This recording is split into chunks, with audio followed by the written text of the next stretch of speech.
नमस्कार, ये हमारे कक्षा 9वीं का गणित का वार्षिक है परीक्षा का पेपर है जो आपका 11 मार्च को होने वाला है।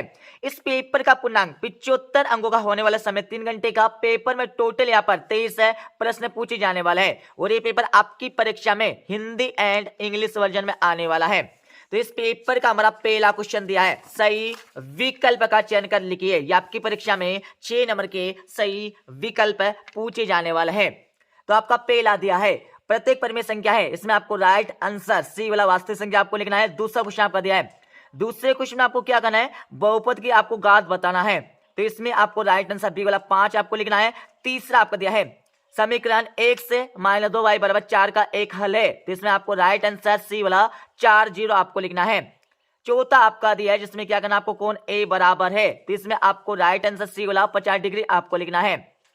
पांचवा आपका दिया है एक समांतर चतुर्भुज ए बी सी डी में समान कोण होंगे, तो इसमें आपको राइट आंसर सी वाला कोण ए कोण सी आपको लिखना है। छठा आपका दिया है जिसमें क्या करना आपको माध्यिक आपको निकालना होगा, तो इसमें आपको राइट आंसर बी वाला 5 लिखना है।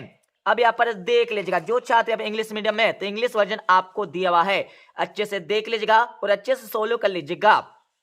अब इस पेपर का हमारा अगला क्वेश्चन दिया है, इस क्वेश्चन में क्या करना आपको खाली स्थानों की पूर्ति करना है। ये आपकी परीक्षा में 6 नंबर के खालतन पूछे जाने वाले हैं। तो आपका पहला दिया है जिसमें क्या करना आपको एक्स स्क्वायर का गुणांक खालतन है, तो इसमें आपको लिखना होगा -1 आपको लिखना है, ठीक है। और दूसरा आपका दिया है जिसमें क्या करना आपको कोटि आपको ज्ञात करना है, तो इसमें आपको -6 आपको कोटि लिख देना है। तीसरा आपका दिया है x बराबर 0 खालतन का समीकरण है, तो इसमें आपको लिखना होगा y अक्ष। और चौथा आपका दिया है आयत का प्रत्येक कोण खालतन होता है, इसमें आपको लिखना होगा 90 डिग्री। और पांचवा आपका दिया है वृत्त की सबसे बड़ी जीवा खालतन कहलाती है, तो इसमें आपको लिखना होगा व्यास कहलाती है। और आपका छठा दिया है आंकड़ों के अधिकतम और न्यूनतम मान के अंतर को खालतन कहते हैं, इसमें आपको लिखना होगा परास या परिसर कहते हैं। अब यहाँ पर देख लीजिएगा, जो छात्र इंग्लिश मीडियम है तो इंग्लिश वर्जन आपको दिया हुआ है।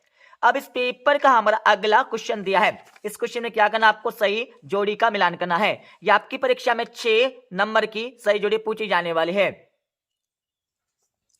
तो यहाँ पर सही जोड़ी का मिलान कर लीजिएगा। पहले में आपको राइट आंसर डी वाला लगाना है और दूसरे में आपको राइट आंसर यहाँ पर ए वाला लगाना है, ठीक है। और तीसरे में आपको लगाना होगा यहाँ पर बी वाला, और चौथा आपका दिया चौथे में आपको सी वाला लगाना है, और पांचवें में आपको यहाँ पर ए वाला लगाना होगा कौन, और छठी में आपको यहाँ पर लगाना होगा यहाँ पर क्या लगाना है ई वाला 6 आपको लिखना है, ठीक है।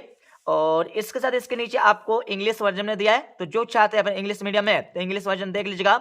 इसको देखने के बाद इस पेपर का हमारा अगला क्वेश्चन दिया है, तो इस क्वेश्चन में आपको क्या करना है, एक वाक्य में आपको उत्तर देना होगा। जैसे कि हमारा पहला दिया है रेखिक बहुपद की घात क्या होती है, तो इसमें आपको लिखना होगा एक, क्या लिखना है पहले क्वेश्चन में आपको लिखना होगा यहाँ पर एक लिखना है। और दूसरा आपका दिया इसमें क्या करना आपको चतुर्थांश किसे कहते हैं, इसकी परिभाषा आपको लिखना होगा, ठीक है। तो इसका आंसर आप स्वयं अपनी बुक से देखकर लगा लीजिएगा। और तीसरा आपका दिया है जिसमें क्या करना आपको रेखिक समीकरण x बराबर 3y को मानक रूप में आपको लिखना होगा। तो इसका आंसर मैं आपको बता देता हूं, इसमें आपको लिखना होगा x - 3y प्लस 0c बराबर आपका 0 हो जाएगा, ठीक है। ये आपको लिखना होगा, अच्छे से लिख लीजिएगा। अब यहाँ पर चौथा आपका दिया है अधिक कोण के माप की परास क्या होती है, तो इसमें आपको लिखना होगा 90 डिग्री से 180 डिग्री के बीच, ये आपको लिखना है, ठीक है। अच्छे से लिख लीजिएगा। उसके बाद यहाँ पर हमारा पांचवा क्वेश्चन दिया है त्रिभुज का क्षेत्रफल समल हीरोन का सूत्र आपको लिखना होगा। किसका, हीरोन का सूत्र आपको लिखना है, तो इसका आंसर आप लगा लीजिएगा। तो पांचवें क्वेश्चन में आपको लिखना होगा क्या लिखना है, अच्छे से लिख लीजिएगा S minus A S minus B और एस माइनस सी, आपको यहाँ पर हीरोन का सूत्र लिख देना है, ठीक है। अब यहाँ पर हमारा 6 वाला क्वेश्चन दिया है सर्वांग सम त्रिभुज को परिभाषित कीजिए, तो इसकी परिभाषा अपनी बुक से देखकर लगा लीजिएगा और याद कर लीजिएगा। और इसके साथ इसके नीचे आपको इंग्लिश वर्जन में भी दिया हुआ है, अच्छे से देख लीजिएगा। इसके देखने के बाद इस पेपर का हमारा अगला क्वेश्चन दिया है, इस क्वेश्चन में आपको क्या करना है सत्य एवं असत्य बताना है। ये आपकी परीक्षा में 6 नंबर के सत्य एवं असत्य पूछे जाने वाले हैं। तो आपका पहला दिया है अक्षों के प्रतिच्छेद बिंदु को मूल बिंदु कहा जाता है, तो बिल्कुल कहा जाता है, सत्य हो जाएगा। दूसरा आपका दिया है सभी समकोण एक दूसरे के बराबर नहीं होते, तो बिल्कुल होते, मतलब असत्य हो जाएगा हमारा दूसरा। और तीसरा आपका दिया है एक त्रिभुज के तीनों कोणों का योग 180 डिग्री होता है, तो एक त्रिभुज के तीनों कोणों का योग 180 डिग्री होता है क्या, बिल्कुल होता है, सत्य हो जाएगा। चौथा आपका दिया है किसी संभव त्रिभुज का प्रत्येक कोण 90 डिग्री होता है, बिल्कुल नहीं होता, 60 डिग्री का होता है, सत्य हो जाएगा। पांचवा आपका दिया है अर्धवृत्त का कोण समकोण होता है, बिल्कुल होता है, सत्य हो जाएगा। और छठा आपका दिया शंकु का आयतन बराबर 1/3 पाई आर स्क्वायर है, तो बिल्कुल ये हमारा सत्य हो जाएगा, ठीक है। और यहाँ पर देख लीजिएगा जो चाहते हैं आप इंग्लिश मीडियम है तो इंग्लिश वर्जन आपको दिया हुआ है, अच्छे से देख लीजिएगा। इसको देखने के बाद इस पेपर का हमारा छठा क्वेश्चन दिया है जो आपकी परीक्षा में 2 नंबर का आने वाला है। इसमें क्या करना, आपको मान ज्ञात करना है। तो किस प्रकार से आप निकालेंगे मैं बता देता हूं। तो हमारा क्वेश्चन यहाँ पर 6 वाला दिया है, 9 की पावर आपका 1/2 दिया है, ठीक है। तो इसको 16 आपको करना है, तो हल आपको लिखेंगे 9 को हम इस प्रकार से लिख सकते हैं 3 की घात 2, और ये इसको सोल्व कर देंगे, ठीक है, काट देंगे तो आंसर कितना जाएगा हमारा 3 आ जाएगा, ठीक है। इसके साथ इसके अति वाले क्वेश्चन आपका दिया, इसमें क्या करना, गुना आपको करके लिखना है। तो सिंपल सा हमारा क्वेश्चन 6 करनी 5 इंटू क्या दिया हमारा 2 करनी 5 दिया, ठीक है। 2 से गुना कर दे 6 में कितना 12 आ जाएगा, तो ये हमारा सोल्व हो जाएगा, ठीक है। अब इस पेपर का हमारा 7वां क्वेश्चन देख लीजिएगा जिसमें क्या करना, आपको इसको सरल करके आपको लिखना होगा परीक्षा में। और इसके अतिवे वाले क्वेश्चन में आपको क्या करना है, इनके बीच आपको 2 परिमेय संख्या ज्ञात करना है। और 8वें क्वेश्चन में आपको क्या करना है, शून्य का आपको निकालना है। बहुत सिंपल सा क्वेश्चन आपको दिया है, तो शून्य आप आराम से निकाल सकते हैं। तो किस प्रकार से आपको शून्य निकालना है मैं बता देता हूं। तो शून्य आपको निकालना है, ठीक है। तो यहाँ पर हमारा दिया px बराबर 2x प्लस 5, तो इसका शून्य का आपको निकालना होगा। तो हम क्या करेंगे, 2x प्लस 5 बराबर 0 हम रख देंगे, ठीक है। तो 5 बराबर के उधर जाएंगे तो हमारा माइनस में हो जाएगा, 2x बराबर -5, तो x का मान निकाल लीजिएगा, -5 बटे आपका 2 हो जाएगा, ठीक है। तो ये हमारे शून्य निकाल जाएंगे। तो इस प्रकार से आपको परीक्षा में निकालना होगा। और इसके साथ ही यहाँ पर इसका अतो क्वेश्चन दिया है जिसमें क्या करना, आपको P2 का मान ज्ञात करना होगा। और यहाँ पर हमारा 9वां क्वेश्चन दिया है जिसमें क्या करना, आपको भुज और कोटि आपको निकालना है। तो इसकी भुज क्या हो जाएगी मैं बता देता हूँ। तो यहाँ पर भुज हमारा यहाँ पर 2 हो जाएगा, भुज क्या हो जाएगा हमारा यहाँ पर 2 हो जाएगा, ठीक है। और कोटि हमारी क्या हो जाएगी, -4 हो जाएगा, ठीक है। अब यहाँ पर हमारा 9वें के बाद आपको 9वें का अतो क्वेश्चन दिया है जिसमें आपको बताना होगा किस चतुर्थांश में ये बिंदु स्थित है।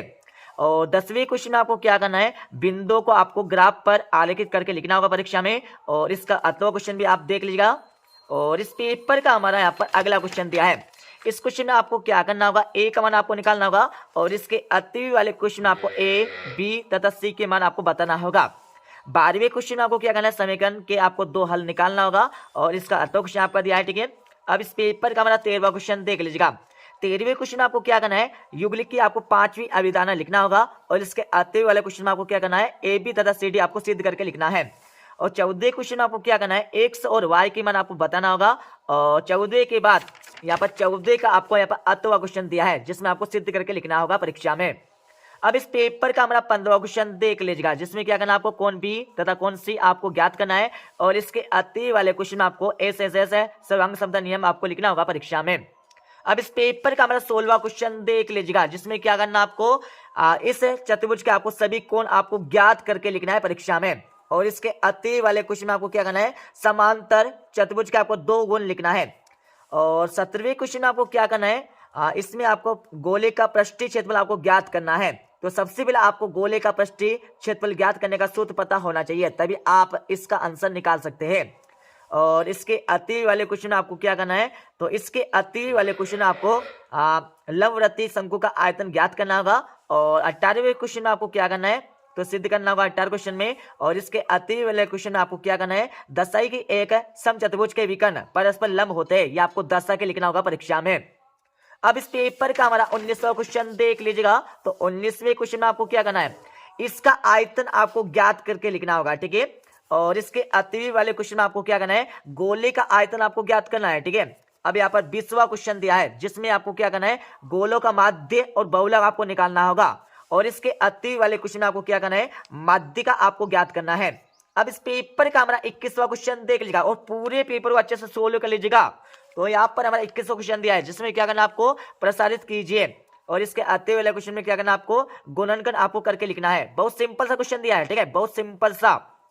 और यहाँ पर हमारा 22वां क्वेश्चन दिया है जिसमें क्या करना, आपको सिद्ध कीजिए कि एक ही वृत्तखंड के कोण बराबर होते हैं, आपको सिद्ध करके लिखना होगा परीक्षा में। और इसके अति वाले क्वेश्चन में आपको क्या करना है, सिद्ध कीजिए कि वृत्त की बराबर जीवाएं केंद्र पर बराबर कोण अंतरित करते हैं, ये आपको सिद्ध करके लिखना होगा परीक्षा में। और 23वें क्वेश्चन में आपको क्या करना है, उस त्रिभुज का क्षेत्रफल ज्ञात कीजिएगा जिसके 2 भुजाएं 18 सेंटीमीटर, 10 सेंटीमीटर तथा उसका परिमाप आपको दिया 42 सेंटीमीटर। ये आपको ज्ञात करके लिखना होगा परीक्षा में। और इसका अतो क्वेश्चन भी आप देख लीजिएगा। तो यहाँ पर हमारा इसका अतो क्वेश्चन आपका दिया है, ठीक है। इसमें क्या करना, आपको भूखंड का क्षेत्रफल ज्ञात करके लिखना होगा परीक्षा में। तो इस प्रकार से हमारा कक्षा 9वीं का पूरा पेपर कंप्लीट हो जाएगा। तो पूरा पेपर आप अच्छे से सोल्व कर लीजिएगा, ठीक है। तो मिलते अगले वीडियो में, जब तक जय हिंद, वंदे मातरम।